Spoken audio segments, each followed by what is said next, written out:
Hi, everyone. This is Miss Mullen. I am going to read Gingerbread Baby by Jan Brett.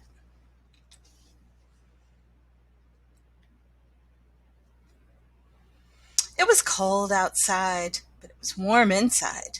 A fine day for gingerbread, Maddie thought. Maddie's mother put the big blue bowl on the table and lit the stove. Maddie took down a worn-looking cookbook with old-fashioned writing on the cover. He opened it up to the page that said, Gingerbread Boy. They mixed and measured. Maddie rolled the dough into the shape of a gingerbread boy and they popped him in the oven. Bake a full 8 minutes. No more, no less. Do not peek, the recipe said. Maddie listened to the clock. Tick, tock, tick. 1 minute, 2 minutes, 3, 4, 5. Maddie couldn't wait any longer. He opened the oven door to take a peek. Instead of a gingerbread boy, out jumped a gingerbread baby. He pranced around the big blue bowl. I'm the gingerbread baby, fresh from the pan. If you want me, catch me if you can. Maddie's mother reached for the gingerbread baby to put him back in the oven, but he ran all around the kitchen. The door opened and in came Maddie's father. What's that delicious smell? He asked as the gingerbread baby tumbled through his legs and outside into the yard. He ran by the tabby cat. She twitched her tail and sprang at him. They rumbled and tumbled, but the gingerbread baby came out on top. He ran toward the garden wall. The dog caught a whiff of tasty ginger and sniffed along right behind him. But the gingerbread baby was right up when the dog caught up. He was halfway up when the dog caught up, excuse me. He barked and barked as the gingerbread baby climbed over the wall. Maddie was still inside. He heard his mother and father yelling. He heard a cat meowing and a dog barking. And he heard the gingerbread baby shouting, Catch me if you can! Maddie opened up the worn-looking cookbook for the second time. Meanwhile, the gingerbread baby wheeled on down the path and into the barn. The goats looked up as he somersaulted across their backs. The last one tried to catch him, but the gingerbread baby was too fast. Martha and Madeline were standing by the well when the gingerbread baby stopped to take a drink. They looked at each other and winked. Martha tried to talk to him while Madeline tiptoed up behind him with the bucket. But they couldn't fool that gingerbread baby. And I want, boys and girls, I want you to notice on the side corners, side panels of every Jan Brett book, there's usually some action going on. So in this one, Maddie is mixing in a bowl, and then he's rolling out more dough. So I want you to think about, what is Maddie doing?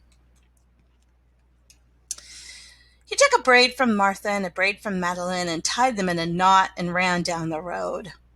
Back in the house, Maddie stirred, mixed, and rolled the dough. He shaped it, put it in the pan and into the oven. Tick, tock, tick. 8 long minutes. This time, he didn't peek. I will catch him if I can, Maddie said to himself. As he was bouncing along, the gingerbread baby saw a farm wagon just ahead. He jumped in and settled down for the ride next to Mama Pig. The smell of gingerbread was too much for her. She tossed him high in the air, closed her eyes, and opened her mouth. But the gingerbread baby twisted in the air and came down hard on her porky snout. I'm the gingerbread baby, too quick for the mother and father, too fast for the cat, the dog, the goats, too clever for Martha and Madeline, and too smart for the Mama Pig. Who's left? Catch me if you can. Feeling smug, the gingerbread baby strolled along by himself until he came to a bridge that crossed over to the village. Just as he got to the middle, he heard running feet behind him and saw a crowd of villagers ahead of him. The gingerbread baby was trapped. He jumped up onto the railing, backflipped through the air, and landed on a chunk of ice floating down the river. The ice bobbed along with the gingerbread baby dancing on top, singing in a loud voice, "Look at me, and what do you see? The best gingerbread baby ever," until his feet got cold and he jumped ashore. Who was watching from the trees? It was the fox. He crept up behind the gingerbread baby, ready to eat him up. But the fox couldn't help himself. He licked his chops. Smack, smack. The gingerbread baby heard him and ran as fast as he could. Just when the fox was catching up, the gingerbread baby saw the milk and cheese man with his can of milk. The perfect hiding place, he thought. He lifted the lid and lowered himself inside. He was so pleased that he sang at the top of his gingerbread voice, "Ha, ha, he, you'll never find me. I'm the gingerbread baby. Catch me if you can." The milk and cheese man heard the gingerbread baby's voice. "Who's meddling with my milk?" he shouted and lifted the lid. But the gingerbread baby was ready. He jumped up and tweaked his nose. And look at what Maddie's doing on the side panels, boys and girls. What do you think he's making? Now the milk and cheese man, the fox, the villagers, the mama pig, Martha and Madeline, the bleating goats, the barking dog, the meowing cat, the mother and the father were all after the gingerbread baby and getting closer, and he knew it.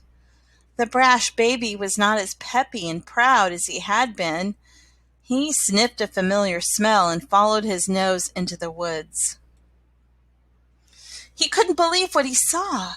There in the middle of a clearing was a gingerbread house, frosted with sugar, covered with candy, and doors with peppermint handles wide open. The gingerbread baby clapped his hands with glee and ran inside. In a tick-tock-tick, everyone arrived in the clearing, but all they found were a few bits of frosting, a peppermint candy, and some crumbs. The father exclaimed, "The gingerbread baby has finally met his match." "I wonder who it was," the mother said. "Let's go home and tell Maddie." "Hello, Maddie," his father said when they got home. "We never did catch that gingerbread baby. All we found were some crumbs in the snow." "I see you have been busy," his mother said, looking at the gingerbread house Maddie was holding. "Too bad we never caught that gingerbread baby." "Too bad," said Maddie.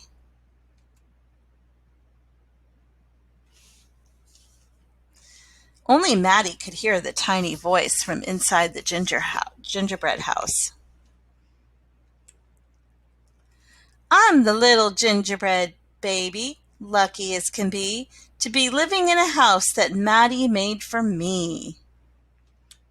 And that is the end of the story. I hope you enjoyed that one.